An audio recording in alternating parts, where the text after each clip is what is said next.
Gazette du Togo, une vision sur l'actualité togolaise et sur le monde. Vous savez qu'en 2005, à la suite de ma démission de ma fonction de ministre de l'Intérieur pour protester contre un processus électoral qui mettait en danger la vie de mes compatriotes, le département d'État américain avait salué le courage et l'intégrité de mon action et les négociations diplomatiques auxquelles avait pris part l'administration américaine avaient contribué sérieusement à mon exfiltration vers la France. 14 ans après, j'envisage de repartir au Togo et il était de mon devoir de réserver la primeur de cette décision que j'ai prise de retourner au Togo en mars, c'est-à-dire avant la fin de ce mois. Donc je me devais de réserver la primeur de cette décision à l'administration américaine qui a pris une bonne partie, qui a participé activement aux négociations diplomatiques. Je présume que vous avez eu des entretiens ici à Washington. Qu'est-ce que vous pouvez nous en dire?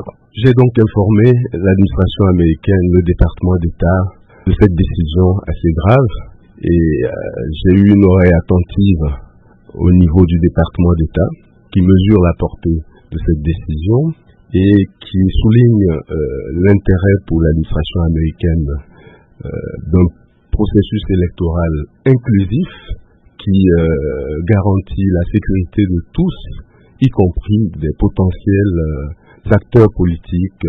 Et donc, je peux vous rassurer que l'administration américaine, qui, de par l'intérêt qu'elle avait porté en 2005 à ma décision, a réitéré cet intérêt, et cela est pour nous un reconfort, et je pense que je vais continuer la tournée diplomatique pour informer aussi d'autres partenaires, notamment l'Allemagne. La France est déjà bien impliquée dans ce processus de retour. Est-ce que les conditions sont réunies aujourd'hui pour votre participation aux Jeux politiques au Togo? Il n'y a pas d'obstacle majeur, comme je le disais tantôt, étant donné que mon retour est acté par l'administration togolaise. Il y a des problèmes administratifs, notamment liés à l'établissement du certificat de nationalité, le passeport que les autorités togolaises ont promis. Mais là, ce ne sont que des détails et j'ai mandaté les avocats pour régler ces détails. La Gazette du Togo, une vision sur l'actualité togolaise et sur le monde.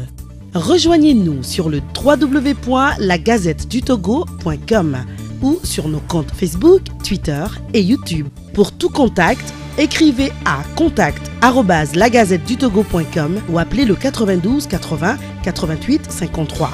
La Gazette du Togo, c'est l'information en continu.